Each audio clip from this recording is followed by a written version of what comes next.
नमस्कार, श्रीमती मोहरी देवी तापड़िया कन्या महाविद्यालय जसवंतगढ़ के इस यूट्यूब चैनल पर मैं प्रवक्ता हनुमान शर्मा आप सभी विद्यार्थियों का हार्दिक स्वागत और अभिनंदन करता हूं।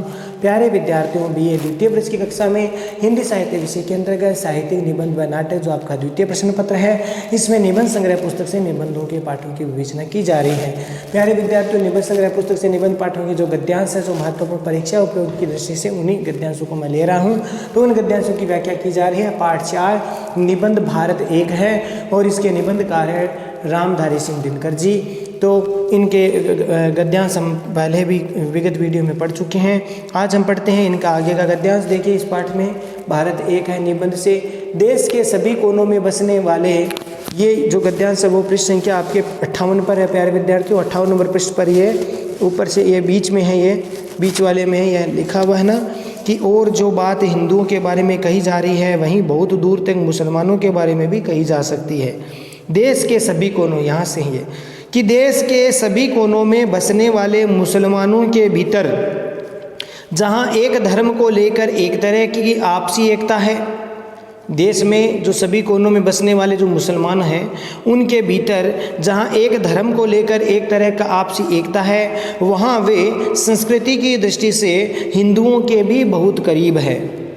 क्योंकि ज़्यादा जो मुसलमान तो ऐसे हैं कि उनके पूर्वज हिंदू थे और जो इसके सिवा अनेक सदियों तक हिंदू मुसलमान साथ रहते आए हैं और इस लंबी संगति के फलस्वरूप उनके बीच संस्कृति और तहजीब, ये हजीब लिखा यहाँ तहजीब होगा प्यारे विद्यार्थियों, तहजीब की बहुत सी समान बातें पैदा हो गई है जो उन्हें दिनों दिन आपस में नज़दीक लाती जा रही है। तहजीब सभ्यता, तो इस प्रकार से सभ्यता और संस्कृति है वो दोनों को एक रूप में एकता में ला रही है हिंदू और मुसलमानों के लिए। तो इस प्रकार का भाव यहाँ पर व्यक्त हुआ है।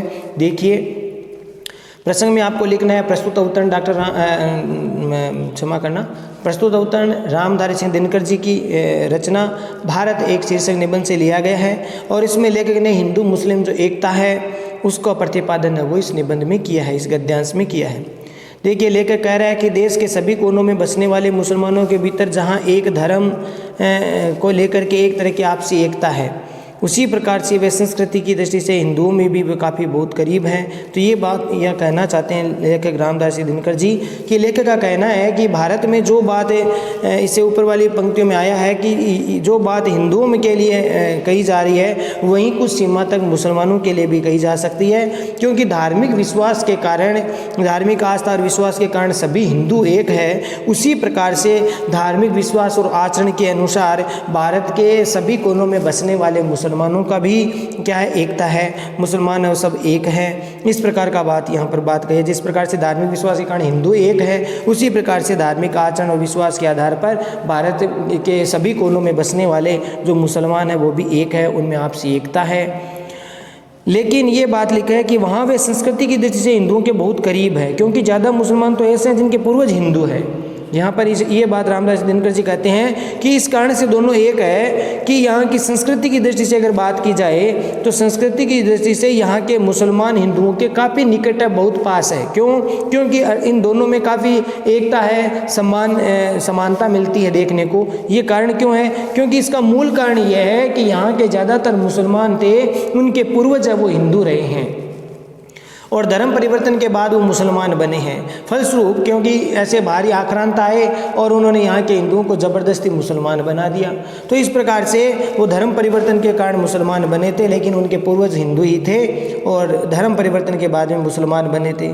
इस कारण से उनके जो संस्कार वो हिंदुओं से काफ़ी मेल खाते हैं। और अन्य अगर कारणों की बात करें, इसमें लिखा है कि अनेक सदियों तक, इसके सिवा अनेक सदियों तक हिंदू मुसलमान साथ रहते आए हैं और इस लंबी संगति के फलस्वरूप भी उनके बीच संस्कृति और तहजीब या सभ्यता दोनों में मिलान हुआ या एक तरह से समानता उनमें पैदा हुई थी। क्योंकि काफ़ी वर्षों से हिंदू और मुसलमान साथ साथ रहे हैं, तो उनकी संगति के कारण उनमें सभ्यता और संस्कृति जो है समानता उनमें रही है और इसके कारण वे नज़दीक वो आते जा रहे हैं तथा दिन दिन आपस में नज़दीक वो लाती जा रही है। ये बात संगति का बात इसमें बताई है कि एक कारण, अन्य कारण ये कि सदियों से कई सैकड़ों वर्षों से हिंदू और मुसलमान देश में साथ साथ रह रहे हैं और साथ साथ में रहने के कारण, लंबी संगति के कारण उनके बीच में संस्कृति और सभ्यता है वो संबंधी जो बातें हैं वो काफ़ी समान हो गए। हिंदुओं में और मुसलमानों में जो सभ्यता और समानता है, सभ्यता और संस्कृति के नाम की जो सभ्य समानता है वो दोनों में एक जैसी होने लगती है या ऐसी होती आई है। दोनों संप्रदायों में समानता स्थापित होने से अब दिन दिन उनमें आपस में और अधिक नज़दीक संबंध बनते जा रहे हैं और अर्थात भाईचारे की भावना परस्पर हो रही है, इससे एकता का विकास है वो हो रहा है। तो इस प्रकार से ये था गद्यांश। और विशेष वाले पॉइंट में प्यारे विद्यार्थियों इसमें लिखना है कि हिंदू मुस्लिम जो एकता है उनके विभिन्न कारणों को यहाँ पर स्पष्ट किया कि हिंदू मुस्लिम एकता का कारण क्या है। कि एक कारण तो ये है कि मुसलमानों के जो पूर्वज थे वो भी थे हिंदू ही थे, धर्म परिवर्तन के कारण वो मुसलमान बने, तो एक कारण ये भी था।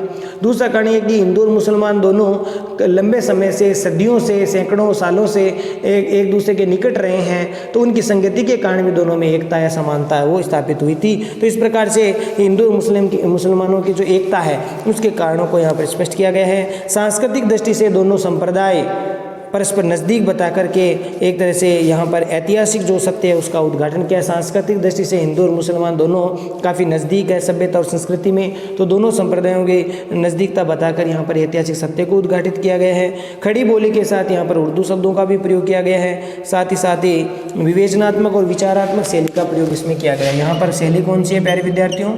इसमें शैली है विचारात्मक व विचारात्मक व विवेचनात्मक शैली का प्रयोग इसमें किया है। शैली का जरूर आप लिखना है, आपको शैली का प्रयोग किया गया है। ये हो गया, ठीक है। अब अगला नेक्स्ट हम पढ़ते हैं प्राचीन भारत में चक्रवर्ती। ये कहाँ से कहाँ तक है देखिए, पृष्ठ संख्या 59 पर है। ये ऊपर वाला बड़ा जो गद्यांश है उसके ठीक नीचे वाला गद्यांश है, जो बीच में छोटा सा ये गद्यांश है प्राचीन भारत में। कि प्राचीन भारत में चक्रवर्ती सम्राट कहलाने के लिए यहाँ के राज्य यानी राजा, राज्य शब्द यहाँ पर बहुवचन राजाओं के लिए आया है, तो राज्य अक्सर बड़ी बड़ी लड़ाइयाँ लड़ा करते थे। कि प्राचीन भारत की बात करें तो उस समय चक्रवर्ती सम्राट होते थे, जो सभी राजाओं के ऊपर राजा होता था चक्रवर्ती सम्राट। तो वो यहाँ के राज्य अक्सर बड़ी बड़ी लड़ाइयाँ लड़ते थे, मगर इन लड़ाइयों के भीतर सिर्फ यही भाव नहीं था कि राज्य अपना प्रभुत्व फैलाना चाहते थे। इन लड़ाइयों के पीछे केवल राजाओं का यही उद्देश्य नहीं था कि बस अपना प्रभुत्व स्थापित करें। कुछ बात ये भी थी कि इस देश की भौगोलिक परिस्थिति सारे देश को एक देखना चाहते थे, यानी वो चाहते थे कि पूरा देश एकता, पूरे देश में एकता रहे। सारे देशों में जब उनका एक राजा का अगर शासन होगा तो सभी जो एकता में रहेंगे, इस प्रकार का भाव उनमें था। भौगोलिक परिस्थिति का भी इसी प्रेरणा से देश के सभी बड़े राज्य इस बात के लिए उद्योग खड़ा करते थे, प्रयास करते थे कि सारा देश उनके अधीन हो जाए। सारा देश अधीन हो जाएगा तो सारे देश में एकता हो जाएगी। तो इस प्रकार से एक रूपता करने के लिए वो लड़ाई करते थे। अब देखिए प्रसंग में क्या लिखना है। प्रस्तुत अवतरण रामधारी सिंह दिनकर जी की रचना या निबंध भारत एक है शीर्षक से निबंध से लिया गया है, और इसमें लेखक ने प्राचीन भारत की जो शासन व्यवस्था थी उससे संबंधित अपने पक्ष का इस प्राचीन भारत की जो शासन व्यवस्था थी उससे संबंधित विश्लेषण किया गया है, उस पक्ष से संबंधित विश्लेषण किया गया है। साथ ही साथ देश में एकता स्थापित करने की परंपरा का भी परिचय दिया कि किस प्रकार से प्राचीन काल में जो शासन व्यवस्था थी उस शासन व्यवस्था में एकता, देश की एकता स्थापित करने का मूल उनका ध्येय था। इस प्रकार की बात यहाँ पर की गई है। देखिए क्या करना है, कह रहे हैं कि प्राचीन भारत में चक्रवर्ती सम्राट कहलाने के लिए यहाँ के राज्य अक्सर बहुत बड़ी बड़ी लड़ाइयाँ लड़ते थे, मगर इन लड़ाइयों के भीतर सिर्फ यही भाव था कि राज्य अपना प्रभुत्व फैलाना चाहता था। ये भाव नहीं था, ठीक है ना, सिर्फ ये भाव नहीं था कि राज्य अपना प्रभुत्व पैदा करना चाहते थे। लेकिन यहाँ पर कह रहे हैं कि प्राचीन काल में भारत में ऐसे कई चक्रवर्ती सम्राट हुए हैं जो निरंतर बड़ी बड़ी लड़ाइयाँ लड़ते थे। काफ़ी लड़ाइयाँ वो उन्होंने लड़ी है। इसके वो लड़ाइयाँ लड़ने का कारण ये भी था कि उनका चक्रवर्ती सम्राट है वो नाम स्थापित रहे। वे इस नाम या उस नाम की कीर्ति के लिए सारे देश में जो छोटे छोटे राजा थे उन राजाओं पर अपना प्रभुत्व स्थापित करते थे, शासन स्थापित करते थे। परंतु इसका आशय ये भी नहीं है कि वे केवल शासन और प्रभुत्व फैलाना चाहते थे, केवल अपना शासन या प्रभुत्व, अपनी कीर्ति फैलाना चाहते थे, अपितु वे सारे देश में क्या करना चाहते थे, एकता देखना चाहते थे। इसीलिए वे सभी राज्यों को जीतना चाहते, छोटे छोटे राज्यों को जीत करके सब में एक रूप, एक शासन की व्यवस्था करना चाहते थे जिससे कि एकता बनी रहे। तो इस प्रकार का भाव उनमें था। तो इसका तात्पर्य यहाँ पर रामदास दिनकर जी ने इसलिए इस भाव से यहाँ पर बात कही है कि वे सारे देश में एकता देखना चाहते थे और इस प्रकार से बड़ी बड़ी लड़ाइयों के पीछे उनका ध्येय यही था, उनका उद्देश्य यही था कि इस देश की जो भौगोलिक सीमा है पूरी, उस भौगोलिक सीमा के अंतर्गत जो भी सारे जो भूभागों में जो भी राज्य अवस्थित है, जो भी राज्य हैं, उन राज्यों में जो सभी बड़े राजा या प्राचीन सम्राट हैं, इस बात का निरंतर प्रयास वो करते थे। यानी भौगोलिक जो स्थितियाँ थी, भौगोलिक जो सीमा थी, उनके भौगोलिक सीमाओं के अंतर्गत जो भी भूभाग या राज्य स्थापित थे, उन राज्य को जीत करके वो सारे देश में एक ही स्थिति रहे, इस प्रकार से वो लड़ाइयाँ लड़ते थे ताकि सब पर अपना शासन, एक ही राजा का शासन हो जाएगा तो सारे देश में एकता है वो स्थापित हो जाएगी।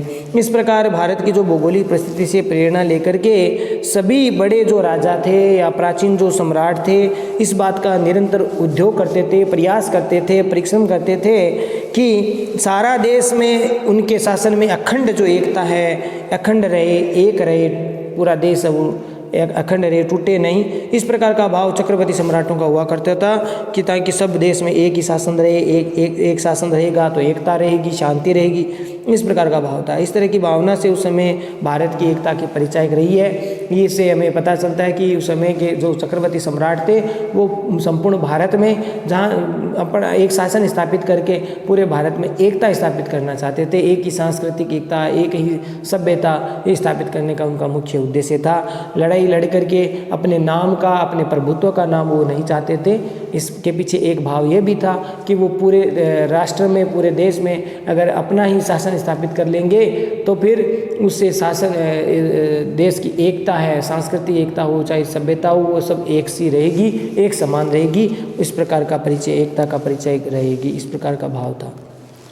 विशेष वाले पॉइंट में प्यारे विद्यार्थियों आपको लिखना है, प्राचीन चक्रवर्ती सम्राटों की जो राज्य प्रसार की भावना थी उनके पीछे देश की एकता के अनुरूप बताया। यानी भले ही चाहे वो चक्रवर्ती सम्राट छोटे छोटे राजाओं को जीतते थे, तो छोटे छोटे राजाओं को जीतने का उद्देश्य यही था कि इससे वो जो चक्रवर्ती सम्राट होता था उसके अंतर्गत सारे जो छोटे राजा थे वो उनके अधीन हो जाए। तो उसके उस अधीन होने के कारण, उनको जीतने के कारण, उनके भूभागों को जीतने के कारण सब पूरे राष्ट्र में, पूरे भूभागों पर केवल एक राजा का शासन होगा तो उससे एकता अधिक स्थापित हो सकती है, ऐसा उनका भाव था। तो कहता है कि वो एक ही रूपता उनमें बनी रहे। तो एकता, प्राचीन सम्राटों की राज्य प्रसार की जो भावना थी उनमें देश की एकता के अनुरूप उनको बताया गया है, ये भाव व्यक्त हुआ है। साथ ही साथ भाषा तत्सम तद्भव शब्दावली से युक्त रचना ही है। तत्सम तद्भव शब्दावली का प्रयोग इसमें क्या है, शैली है वो व्याख्यात्मक और प्रवाहपूर्ण है। शैली इसमें बात करें तो व्याख्यात्मक शैली का प्रयोग किया गया है, व्याख्यात्मक शैली का प्रयोग किया गया है। तत्सम तद्भव शब्दावली का प्रयोग इसमें किया गया है, तत्सम तद्भव शब्दावली, शब्दों का प्रयोग इसमें देखने को मिलता है। तो इस प्रकार से बातें आप लिख सकते हैं। प्रवाहपूर्ण गद्यांश है, इस प्रकार का बात आप लिख सकते हैं।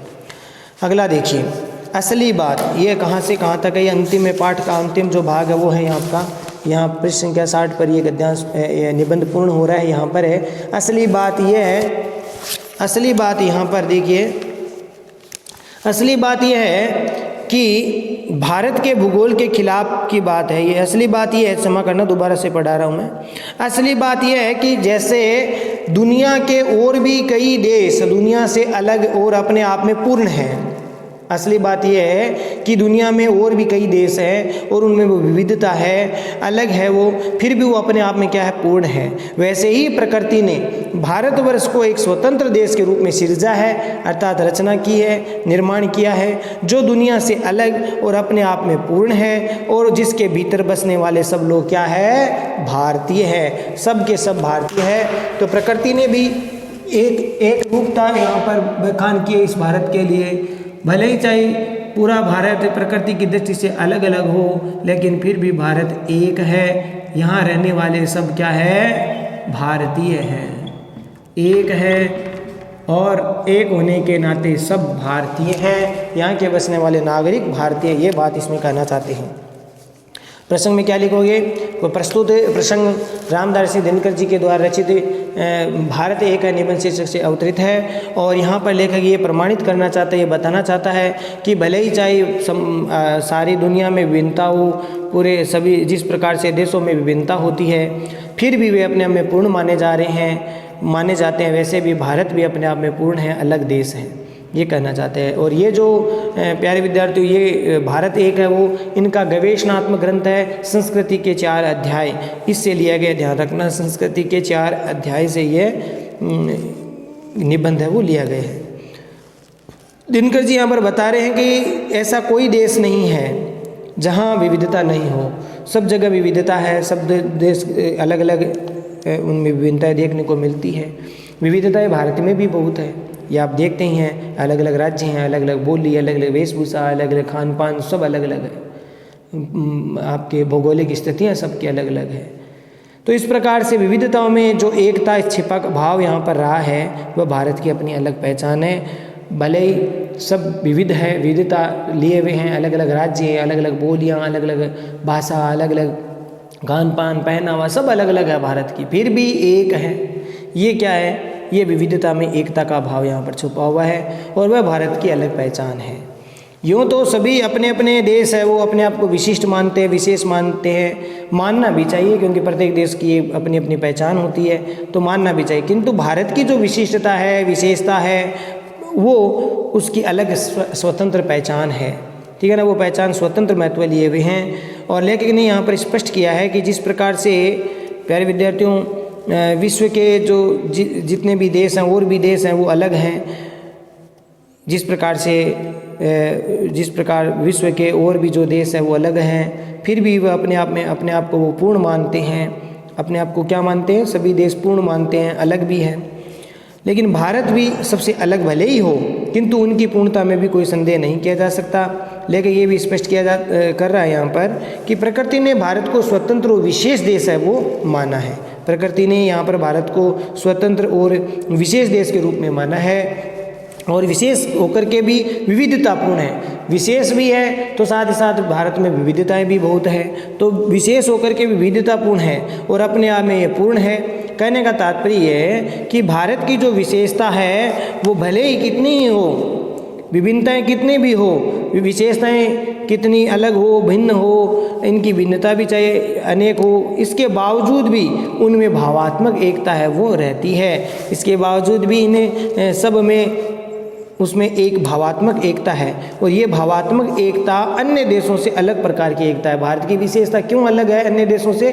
क्योंकि भारत में भावात्मक एकता है, अन्य देशों में भावात्मक एकता की कमी है, अभाव है, लेकिन भारत में भावात्मक एकता की विशेषता ये सबसे देशों से अलग करती है। और यही कारण है कि भारत में रहने वाले सभी लोग, चाहे वे किसी भी जाति के हो, किसी भी संस्कृति के हो, किसी भी मजहब को मानने वाले हो, फिर भी वो भारतीय ही कहलाते हैं। भारत एक है, कश्मीर से लेकर कन्याकुमारी तक भारत एक है, उत्तर से लेकर पश्चिम और पूर्व से, उत्तर से लेकर दक्षिण और पूर्व से लेकर पश्चिम तक भारत क्या है? एक है। भले ही उनमें सांस्कृतिक दृष्टि से, भले ही चाहे राज्यों में अलग अलग राज्यों में बंटा हुआ हो, अलग अलग भाषाओं बोलियों में भारत बंटा हुआ हो, खान पान रीति रिवाज परंपराओं में बंटा हुआ हो, लेकिन फिर भी भारत कि जब एक होने की बात आती है तो सारे राज्य, सारे भाषा भाषी वाले लोग वाले सब एक हो जाते हैं। तो ये भारत की सबसे बड़ी विशेषता है, क्योंकि भारत में भावात्मक एकता है, और भावात्मक एकता ही भारतीयों को नागरिक भारतीय बनाती है। ये विशेषता यहाँ पर हुई है।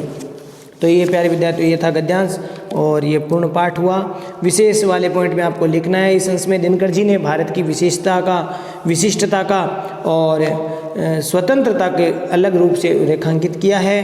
विभिन्न प्रकार के धर्मों, संस्कृतियों और जाति के लोगों के रहने के बावजूद भी ये जो देश है भारत है और यहाँ के निवासी भारतीय हैं, ये भी बात, इस तथ्य को भी उन्होंने भली भांति प्रमाणित किया है। भारत में विभिन्न धर्म चलते हैं, संस्कृति चलती है, जातियों में अलग अलग हैं, फिर भी भारत देश एक है और यहाँ के निवासी भारतीय हैं। और ये बात नामधारी श्री दिनकर जी इस निबंध के माध्यम से प्रमाणित करते हैं। भाषा सीधी सरल है, और शैली की बात करें तो यहाँ व्याख्यात्मक शैली का प्रयोग इसमें भी किया गया है।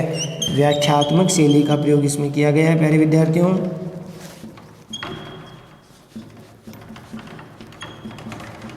ठीक है, तो इस प्रकार से ये गद्यांश पाठ हुआ पूर्ण आपका, पाठ 4 भारत एक। आशा करता हूँ ये तीनों गद्यांश आपको ठीक से समझ में आ गए होंगे।